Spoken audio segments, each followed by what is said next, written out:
안녕하십니까. 지금부터 예도는 백화점과 미학이라는 제목으로 재미 자체가 아니라 되게 웃기는 제목이죠. 백화점과 미학.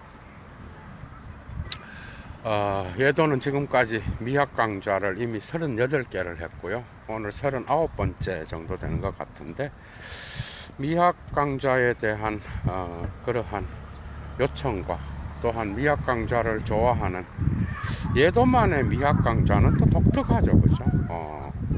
다양한 철학의 세계에 대하여 이야기를 하면서 특히 니체의 미학이라든지 철학자들의 미학도 있지만, 특히 미학에서 예도는 예도 나름의 창조적인 사고를 이야기할 때가 상당히 많습니다, 여러분. 물론 종교도 이야기하지만 미학 그 부분을 참조하실 분들은 재생 목록에 들어가시면 미학 강좌라고 제목이 있어요. 거기 들어가시면 처음부터 니체의 미학부터 시작하는데 아주 재미있는 내용들이 또 그 안에 놓여 있습니다. 오늘 39번째 미학 강좌 제목은 백화점과 미학입니다, 여러분. 백화점과 미학. 여러분, 백화점을 가면은 얼마나 많은 상품이 있어, 그죠? 오늘날 우리는 그 상품을 보기만 해도, 그죠? 압도당하고. 그래서 쇼핑을 한다는 거는 그 보는 즐거움이 또 있는 거죠, 그죠? 우리는 보통 상품을 보고, 그리고 또 마음에 드는 게 있으면 사기도 하고, 또, 마음에 들지만은 또 못 살 때도 있고, 그렇다는 거예요, 그죠? 그래서 우리의 욕망은 언제나 사고 싶은 욕망이 있지만, 대부분의 사람은 그냥 쇼핑으로 그칩니다, 여러분. 쇼핑 중독자들도 있고. 그런데 그래서 백화점에 대한 상품을 보면서, 그죠? 특히 예도가 독일에서 3년 6개월의 시간을 보내고 한번 파카를 싸게 판다 그래서 롱파카를 한번 구경하러 간 적이 있는데 혼비 백산할 뻔했어. 유럽의 백화점은 별거 없거든. 우리나라 백화점이 자본주의의 정점에 있으니 장난 아닌 상품으로, 그죠? 이건 뭐 자주 가진 않지만 1년에 뭐 한두 번씩 혹시 뭐 1층에 옷 싸게 팔 때 가보면, 그죠? 예도가 지금 입고 있는 이것도 백화점 1층에서 2만 원인가 3만 원 가지고 산 거예요. 근데 어쨌든 여러분들도 백화점을 이용하잖아, 그죠?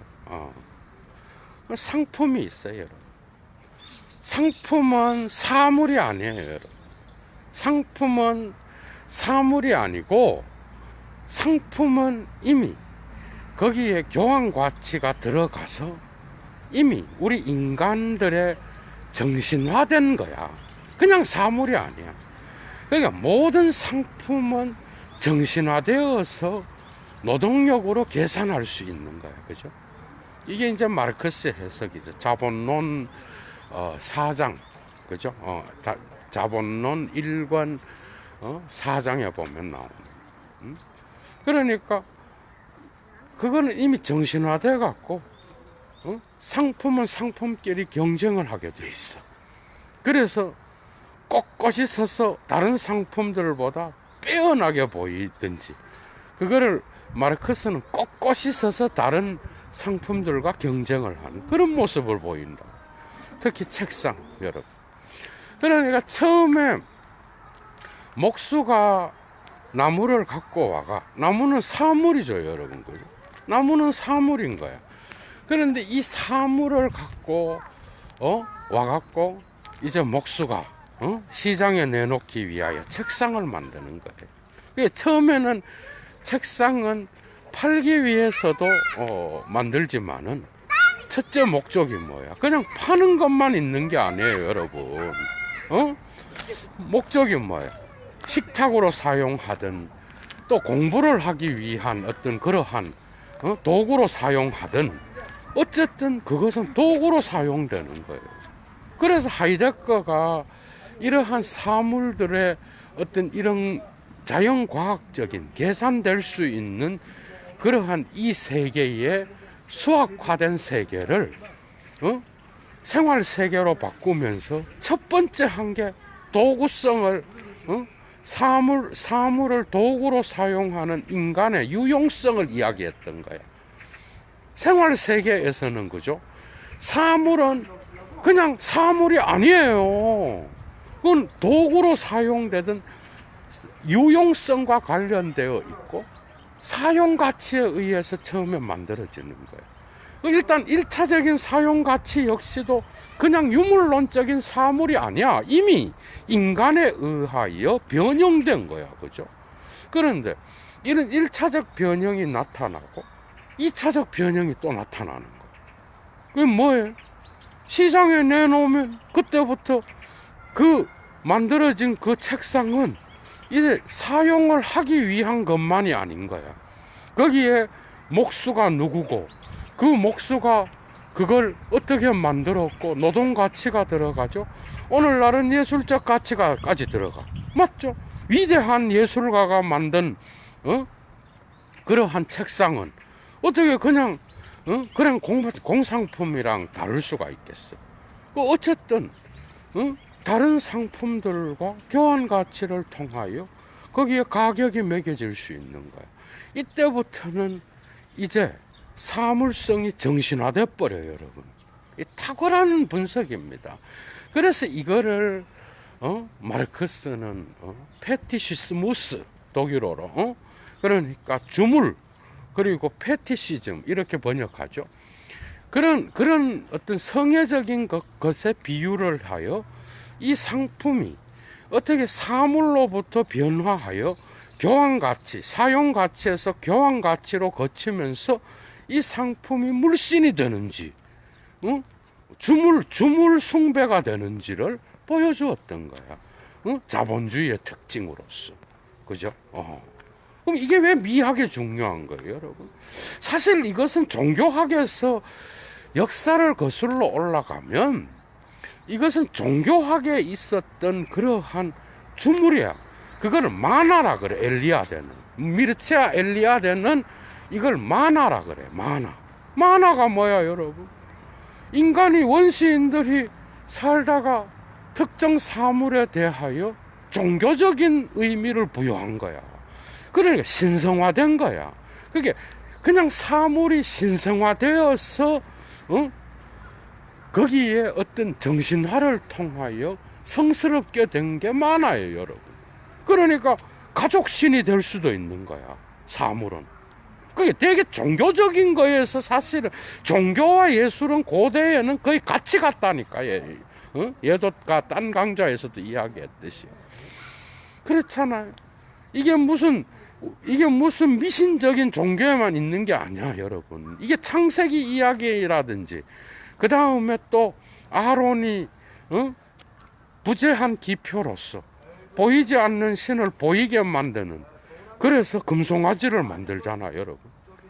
그런 모든 것들이 다 인간의 본질적인 욕망으로서 부재하는 사물을 숭배하는 이런 것들이 전부 다가 인간의 어떤 그러한 근원적인 그런 욕망과 연결되어 있었어. 이 욕망은 언제나 미학적으로 나타납니다, 여러분. 그러니까 종교와 미학은 사실은 상당히 가까이에 있는 거예요. 가까이에 놓여 있다고. 그러니까 우상을 만들지 않아. 그런데 어쨌든 그 유대 전통의 신은 거부하잖아요. 그 엘로힘이 됐든 아도나이가 됐든 요드해 바브해가 됐든 어쨌든 다양한 이름으로 나타나는 그 신, 그죠? 유대교의 유대 히브리 민족의 그 신은 어쨌든 형상을 거부하잖아. 그런데 문제가 뭐야? 형상을 거부하니까 형상을 지 대가리 속에서 또 만드는 거예요. 아, 신이 이런 거겠다 이지랄하면서 여러분들 우상에 대한 이러한 것이 물신과 관계되어 있었고, 이것은 또한 오늘날 프로이트가 1927년 그죠? 이걸 낙강이 또 부정이라는 프로이트의 부정 개념으로서 또 조금씩 다루고 있는데, 어쨌든 27년도 5월 달에 게잠멜트베르크 프로이트 전집에 보면은, 그죠? 페티시스무스라고 하는 논문으로 나와 있어, 이게. 이게 나와 있는데, 거기에서는 어머니의 남근과 연결해서 설명하는 거예요, 여러분. 얘도의 미학이 그래 순진하지 않겠죠. 이제 들어가는 거야, 깊이. 이제 시작이에요, 여러분. 이게 뭐야, 이게? 이게 뭐냐고, 여러분. 그러니까 프로이트한테서 페티시스무스는 뭐야? 물씨는 주물은 뭐야? 사물은 뭐야? 이거 역시도 부재한 사물인 거예요, 여러분. 부재한 것, 인간이 부재하기 때문에 거기에 넣어서 대리물로서 갖고 다니는 게 바로 주물, 사물, 물씬, 페티시스무스인 거예요. 주물이라고 번역하기도 하죠. 그러니까 쉽게 말하면 이거야. 그러니까 부재한 여성에 대한 어떤 그러한 그리움을 통하여 그 여성이 가지고 다녔던 사물의 신성화를 집어넣는 거예요. 그래서 페티시스무스가 생기는 거죠. 이건 쉽잖아, 그죠? 그런데 이런 것들이 왜 프로이트는 어떻게 설명하는가 하면, 남자아이가 여자의 어떤 남근의 부재를 보고 자기 자신에 대한 거세공포증 때문에 이 부재를 거부하는 현상이 일어나는 거예요. 그러니까 엄마가 목욕탕에 갔는데 엄마가 부재한 거죠. 부재한 그런 걸로써 남근이 부재해 있잖아, 엄마는. 그러니까 이 남근의 부재를 어쨌든 그 현실을 못 받아들이는 거예요. 그러니까 그 아이는, 남자아이는 그 엄마가 어딘가에 그거를 남근을 감추어 놨겠지, 이래 생각하든지, 거기에 대한 대용물로서, 그죠? 대용물로서 나타나는 다양한 사물들이 바로 페티시스무스인 거예요, 여러분. 그러니까 무의식적으로 여기에 부재한 대상, 남근이 부재한 대상이죠. 그 궁극적으로 이것을 그 아이가 거부하게 되는 이유는 자기의 거세공포증 때문에 그러는 거예요, 여러분. 그러니까 거세공포증 때문에 이러한 어머니의 남근의 부재를, 부재에 대한 현실을 확인을 하고도 못 받아들이는 거예요. 여기서 증세가 발생하는 거죠. 그런데 이러한 부재 현상으로부터 이제 나중에 성인이 되어서 또 다른 여성들의 장신구라든지 옷이라든지 여성들의 특정한 어떤 사물을 갖고, 그 몸이 될 수도 있어요. 몸도 사물에 들어가잖아, 그죠? 육체니까. 그러니까 그러한 것들을 전체적인 대상으로서 삼는 거예요. 그게 중요한 거예요. 그러니까 부재한 대상이 신이 되어버리는 거예요. 그럼 물신이 되어버리는 거예요. 그러니까 그 부재한 대상이 없이는 그 아이는 나중에 자기 자신의 어떤 그러한 그 상상이라든지 이런 것들이 다가 메스터베이션을 통하여 나타나는 그 아이의 상상적 대용은 어렸을 때의 이러한 어머니의 어떤 남근의 부재한 기표, 그것 때문에 가능하게 됐다라는 거예요. 이해가 되죠? 뭔 말인지. 그런데 이것이 나중에는 대리물로서 채워지게 되는데, 그러한 부재한 기표를 거부하게 되는 가장 강력한 이유는 자기 남근에 어떤 그러한 거세가 일어나는 그런 공포증 때문에 그런 것들을 거부하게 되는 거예요. 여기에서 페어로이크능이 일어나는 거예요. 거부가. 이 거부 반응이 이제 성인과 소년기를 거치면서, 유아기를 거쳐서 아이가 되고 소년이 되고 청년이 되면서 청소년이 되면서, 그리고 성인이 되어 가면서 끊임없이 무의식 속에서 자기의 이 욕망을 타협과 현실 원칙을 그걸 허락하지 않으니까, 그죠? 그걸 허락하지 않으니까 타협의 대상물로 삼게 되고, 그 타협의 대상물의 찌꺼기가 그 사람의, 그 인간의 무의식을 채우게 되는 거예요. 그렇게 되면서 패티시스무스가 생기는 거예요. 이거는 정신병이 아니라 모든 인간이 갖고 있는 거라고. 이해가 돼요? 지는 뭐 없다 그랬는데, 나중에 정신 분석해보면 다 나옵니다. 그러니까, 이러한 패티시스무스는 사실은 그대로 올라가면은 예도가 구약 성서라고 알려진 히브리 문서에서 증명했듯이 금송아지를 만든다든지, 그 다음에 엘리야데가 말하는 마나라는 개념, 종교학에서 말하는, 그래서 고대인들이 거기에 신성함을 부여하고 특정한 돌이라든지 특정한 나무를 깎아서 뭔 형상을 만든다든지, 그 다음에 특정한 어떤 그러한 토템이나 이러한 상들을, 형상들을 만들어서 그거를 신으로 섬긴다든지 하는 게 다 이러한 패티시즘적인 구조를 갖고 있다라는 거예요. 이해가 돼요?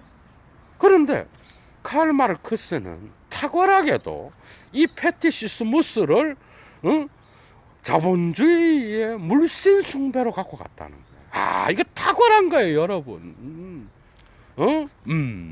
아감벤에 따르면 스탄제라고 하는 그 어디야?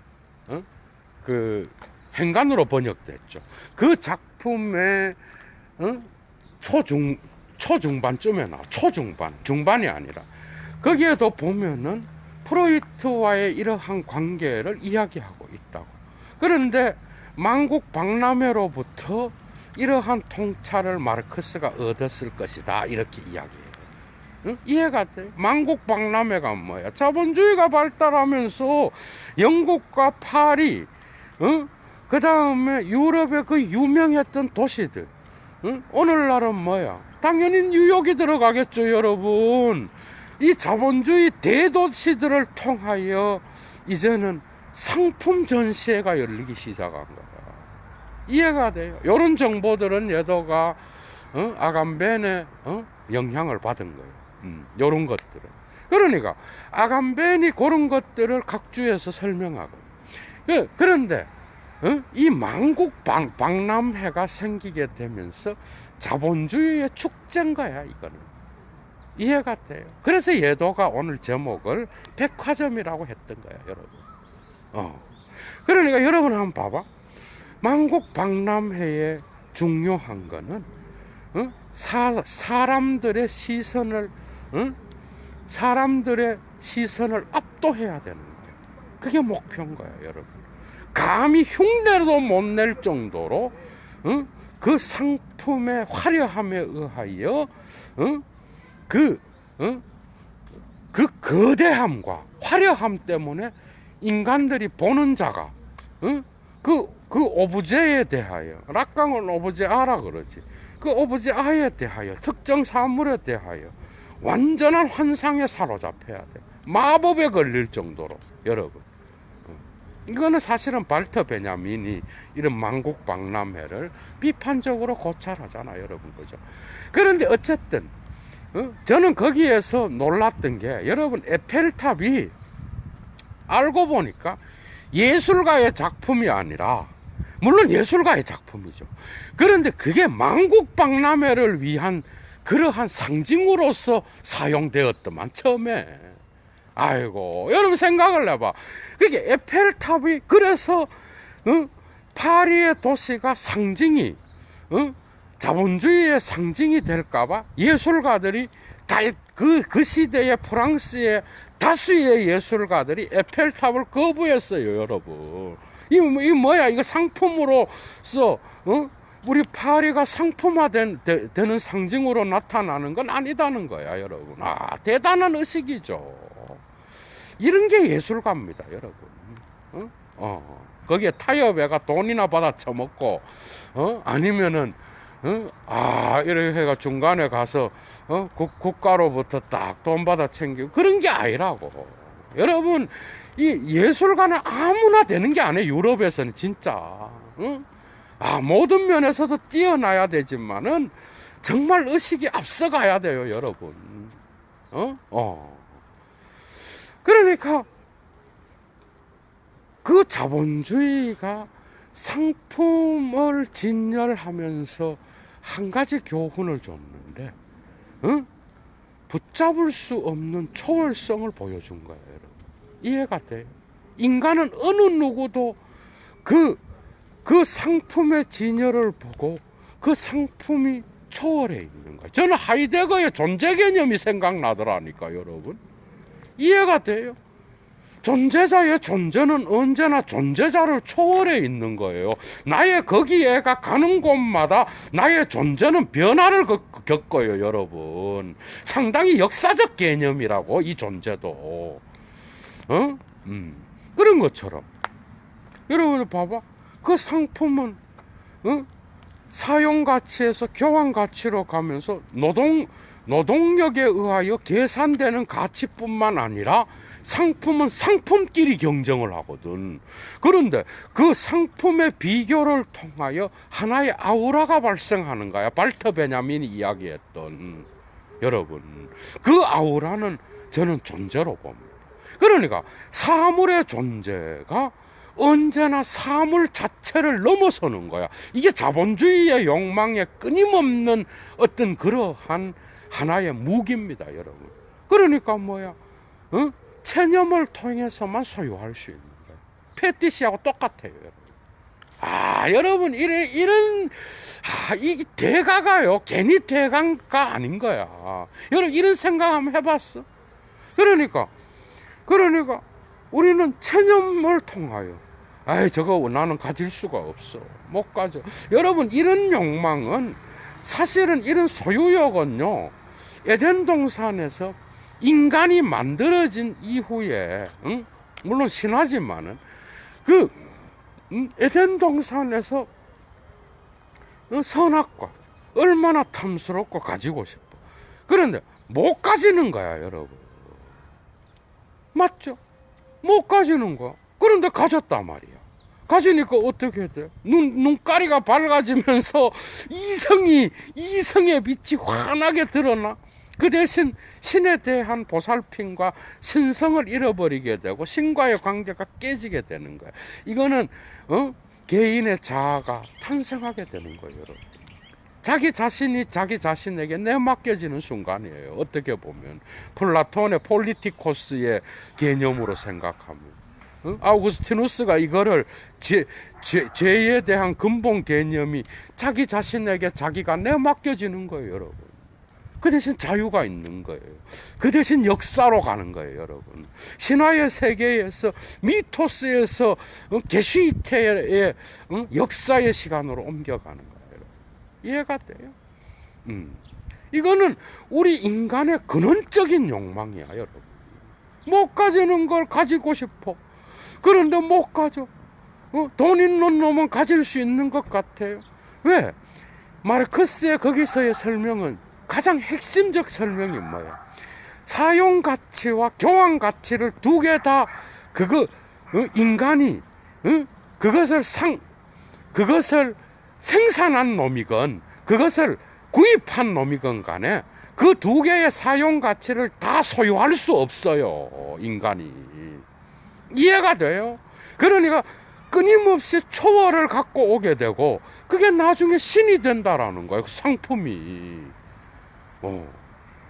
그런데 이거는 결국은 이러한 화려함과 거대한 만국박람회의 예술가들의 예술성을 넘어서는 이 압도된 자본주의에 근거한 새로운 예술의 탄생이 어떻게 보면은 엄청난 소유욕을 또한 불러일으키고 자본주의를 살아가는 자들에게 노예가 되는 거예요. 오늘날 광고는 다 이런 방식으로 맞춰져 있는 거예요, 여러분. 이해가 돼요? 거기에서 새로운 미학적 세계가 열리는 거야. 그런데 한 가지 윤리적 교훈이 있다면 가질 수 없는 사물의 초월성. 눈가리에 보이지만 나에게는 부재한 그러한 사물로서 끊임없이 나의 욕망을 지배하는 그러한 부재한 사물로서 나타나는 거예요, 여러분. 프로이트적 낙관적 의미로 보면 부재한 사물인 거야. 그래서 대리 만족을 통하여 끊임없이 추구하지만 이 상품은 저 상품을 지시하고 저 상품은 이 상품을 지시해. 그래서 목수가, 마르크스가 비유하듯이 목수가 처음에는 사용 가치를 갖고 만들다가 나중에는 노동력에 시장에 내놓으려니까 노동력을 통하여 그것이 가치로 매겨져야 돼. 근데 그뿐만이 아니야. 시장에 내놓자 말자 다른 상품과 비교되는 거야. 그러니까 이러한 지시 연관을 통하여 하이데거에게 적용시키면 뭐야? 베반트니스 간츠 하이트야. 사용 사태 전체성. 이기상 교수님 번역이죠, 이거. 하이데거 독일어로 베반트니스 간츠 하이트. 상황의 전체성입니다. 독일어의 직역은 이해가 돼요. 특정 상황에 특정한 상황에 대한 전체성이 나타나는 거예요. 그래서 그 전체성이 끊임없이 그 인간이 돈 주고 다 사도 그 가치가 자기 자신의 것이 아닌 거예요. 그래서 거기에서 이데올로기가 발생하는 거예요. 그래, 돈 주고 그래, 비싼 거를 사면 지가 비싼 가치를 가진 거라고 착각하는 거예요. 이게 자본주의가 주는 환상입니다, 여러분. 이걸 이용하는 거예요. 그런데 그게 또 먹혀. 그러니까 상징계의 주체는 그런 노름에 빠져 있을 수밖에 없는 거예요. 자본주의의 화려함은. 맞죠? 그게 통해요. 통하지 않나요? 괜찮은데. 얘도 같이 뭐 이런 티 있고 뭐 이게 아니고, 있어 보이는데, 좋은 차 몰고 다가면, 너 뭐 이러잖아. 그죠?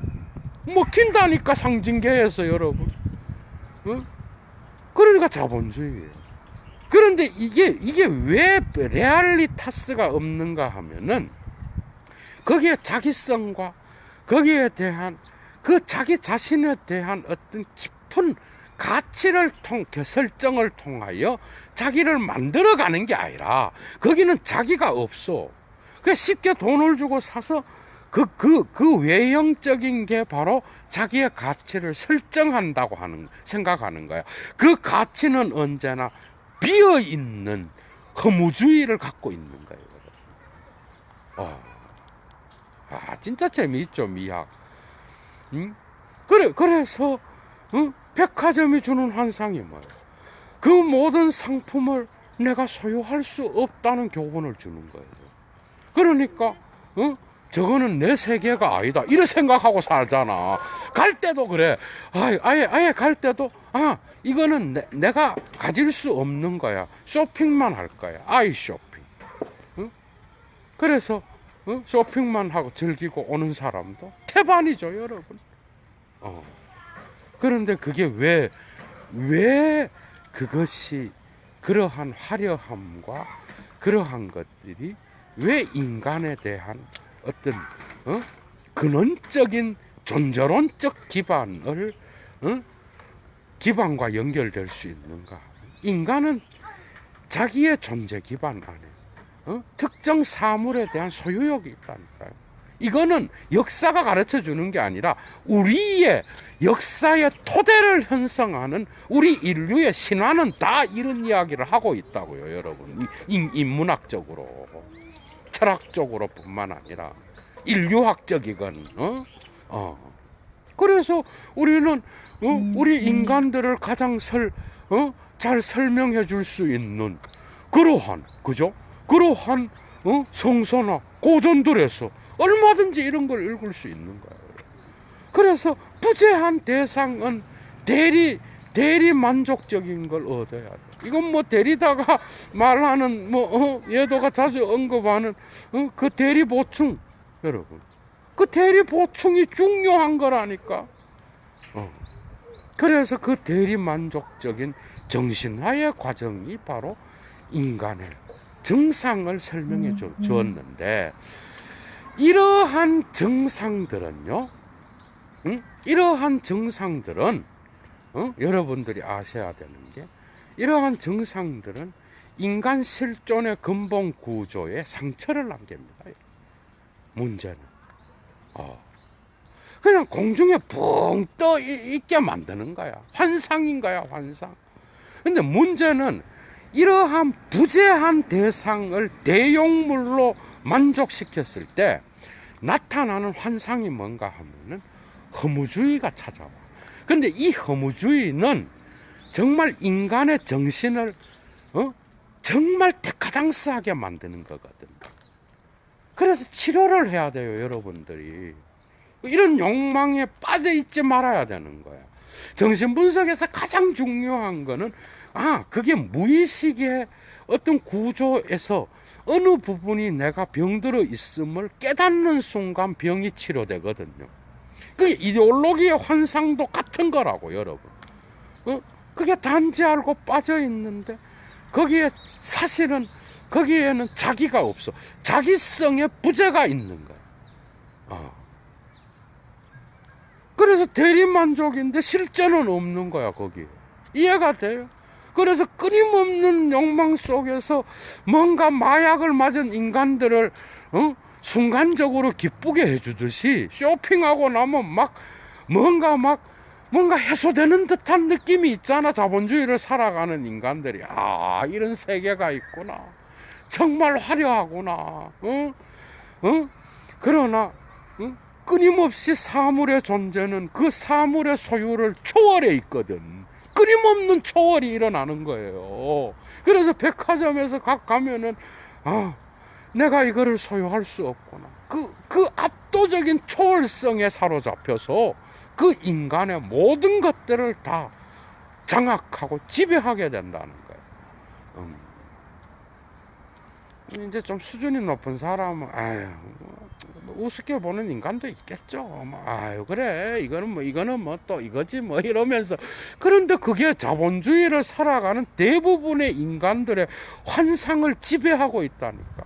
여러분들이 보는 광고, 여러분들이 보는 연속극, 여러분들이 매번 접하는 그 모든 대중매체의 화려한 것들은 다 이런 것들과 연결돼 있어요. 그러니까 엄마가 아닌데, 그 엄마가 아닌데 엄마가 한테 없는 걸 갖고 있다고 생각하는 거야. 그런 것처럼 그게 없는 건데 있다고 생각하고 끊임없이 거기 환상에 사로잡히는 거야. 근데 막상 소유하면 그 욕구가 채워지느냐, 안 채워진다고. 끊임없는 초월에 의하여 또 다른 상품, 베반트니스 간츠하이트가 그 인간을 지배하게 되는 거야. 그러면서 평생 가져도 못 가질 것들을 저장해 놓고 그 화려함에, 숭배에 대가리를 숙이고 그렇게 살아간다라는 거야. 애매성, 잡담, 호기심에 빠져갖고. 근데 꼭 그게 다 나쁘냐? 그게 우리 일상성인데 그런데 그게 다가 아니라는 거예요. 예도는 그게 다가 아니라는 이야기를 하는 거예요. 하이데거가 잡담, 호기심, 애매성을 실존론적이나 존재론적으로 그 가치가 본래적 실존보다 떨어지느냐? 아니, 본래적 실존과 비본래적 실존은 인간의 근본 실존의 구조 양태를 동근원적으로 구조적으로 그를 지배한다 그랬어. 그러니까 어떤 인간도 비본래적과 본래적 두 개 다를 함께 살아가는 거예요, 누구든지. 맞죠? 그러니까 호기심, 잡담, 애매성에 빠지기도 하고, 인간. 그러다가도 자기의 본래적 실존을 찾기도 하죠. 우리는 우리 자신을 망각할 수 있어야만 우리는 우리 자신을 기억할 수 있는 거예요. 끈이 영원한 철학자가 돼서 살아가라, 이거는 그 사람을 죽이는 거예요. 철학자도 영원한 철학자로 살 수가 없어. 하루의 절반은 빠져 있음에도 살아 있는 거예요. 가서 커피도 마시고, 뭐 이렇게 보기도 하고 여러분. 그러다가 또 본래적 실존으로 돌아와가 자기 자신의 또 이런 것들을 이야기하기도 하고. 그래서 하이데거는 아이겐틀리히카이트와 운아이겐틀리히카이트는 결코 인간의 근본 존재론적 구조를 질적으로 나누는 가치의 형성을 질적으로 나눌 수 있는, 그래서 우위를 가릴 수 있는 게 아니라 동근원적으로 인간 실존의 구조를 형성하는 근본적인 거라 그래서 똑같은 거라고. 이해가 돼요? 여러분, 그러니까 뭐예요? 그 부재한 대상, 만화, 미르체아 엘리아드의 만화, 그 다음에 부재한 대상. 이게 종교적으로 보면 뭐야? 그리스도교적 우상이지 뭐. 근데 문제는 뭐야? 우상을 벗어나 있다고 하는 새끼가 우상을 섬기고 있다니까? 쉬운 문제가 아니에요, 여러분. 특정한 인간이 내가 믿는 신이 우상이 아니다라고 말을 하잖아? 나는 형상을 안 만들어. 오케이.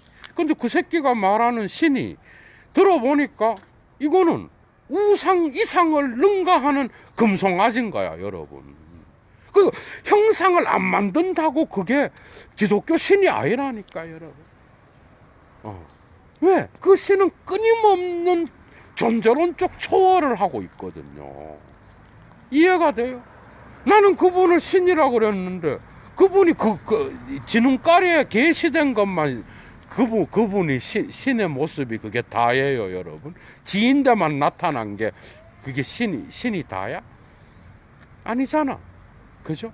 그래서 우상과 신의 어떤 그 차이는 여러분 종이 한 장 차이예요.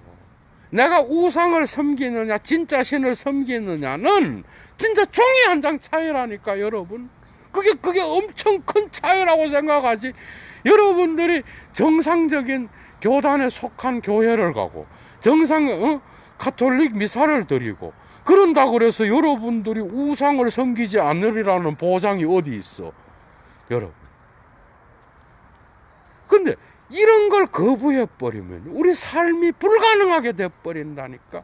우리는 매 순간 우상을 만들고 살아요, 여러분. 그거 이쁘다. 그거 한번 집에서 갖다 놓고 싶다. 그 화분, 그거 이쁘다. 대가리 속에 자꾸 남아. 부재한 대상으로서. Das Objekt des Abwesenheit로 남는 거예요, 여러분. 오브제한 거예요, 여러분. 소유할 수가 없는 거야. 무소유를 통하여 소유할 수 있어요, 근데. 이게 진리라고. 뭔 말인가 하면 체념과 소유가 아닌 비현실적인 것을 고려해야만 그 사물이 부재했을 때 나타나는 물을 인식했을 때에만이 그 사물은 내 것이 될 수 있는 거예요. 이게 바로 미학적 진리가 가르쳐주는 교훈이야. 맞죠? 내가 다 그러니까 이 소유는 에덴 동산에 있을 때부터 인간이 갖고 있는 근본 욕망이라니까요. 여러분들이 참 우리가 이런 걸 쉽게 집단적으로 냄비근성을 갖고, 그죠? 특정한 인간이 있으면 뭘 잘못하면 나는 안 그래 그러면서 그 인간을 엄청 까잖아. 그게 뭔지 알아? 여러분들의 마음속에 갖고 있는 특정 대상을 공격함으로써 나의 정당화를 나는 그런 인간이 아니다라고 나를 정당화시킨 하나의 행위입니다, 여러분. 그런데 인간을 깊이 생각을 해봐. 지는 더한 놈이에요, 어느 면에서. 그렇잖아요. 철학이나 종교가 그 수준에 머무르면 그게 종교와 철학이겠어, 여러분? 그래서 예수가 그러잖아. 네 자신이나 봐라 그러잖아. 니는 어떤데, 여러분? 응? 그러니까 스케이프 고트를 만들어서 예수가 스케이프 고트가 됐잖아요, 여러분. 그 스케이프 고트를 향하여 돌팔매진을 하는 인간들 대부분의 심리 속에는요, 거기에서 자기의 부정성을 감추고 있다라는 거예요. 정신분석학적으로. 이해가 돼요? 거기에 정상이 있는 거예요. 마녀사냥 안에는. 모든 마녀사냥과 타인을 손가락질하는 그 손가락질 안에는요, 내 안에 있는, 내 속에 있는 그런 면을 감추는 거라고. 그럼 생각을 한번 해봐요. 거짓말인지. 정신분석학이 괜히 나온 게 아니라니까, 여러분. 그러니까 백화점에서 줄 수 있는 교훈, 우리가 오늘날 자본주의가 만국박람회, 아감베니 발터 베냐민의 작품을 통하여 다시 언급하고 있는 그러한 만국박람회를 통하여 나타나는 그러한 물신숭배적인 이러한 현상은요, 나는 그런 면이 없어. 나는 되게 윤리적이야.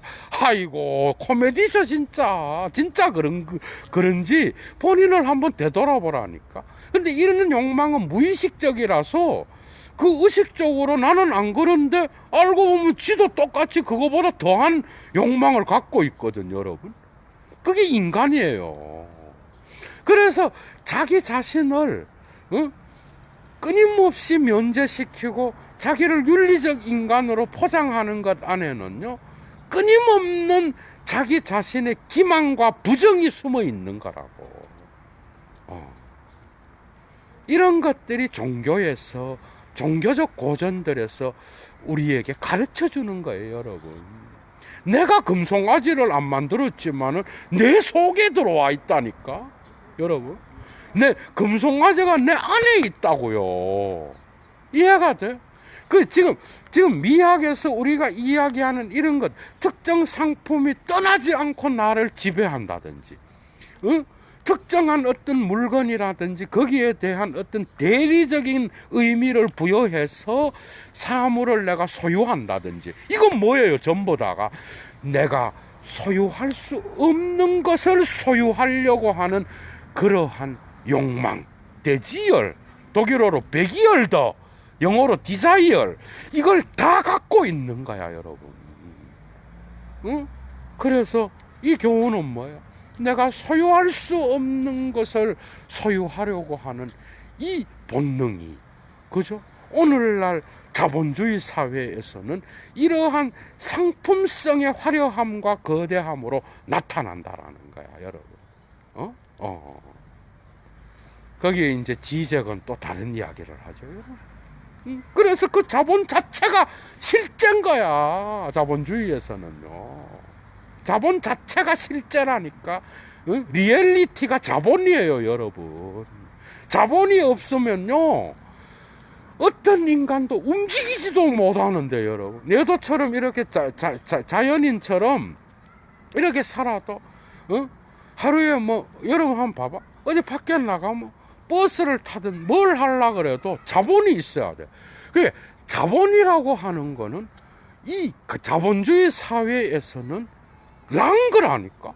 그게 자본이, 돈이 실제 이게 아니고, 돈이라고 하는 그것이 그 자본주의 랑거 전체를 지배하는 레알리타스라고. 끊임없이 존재론적으로 존재자의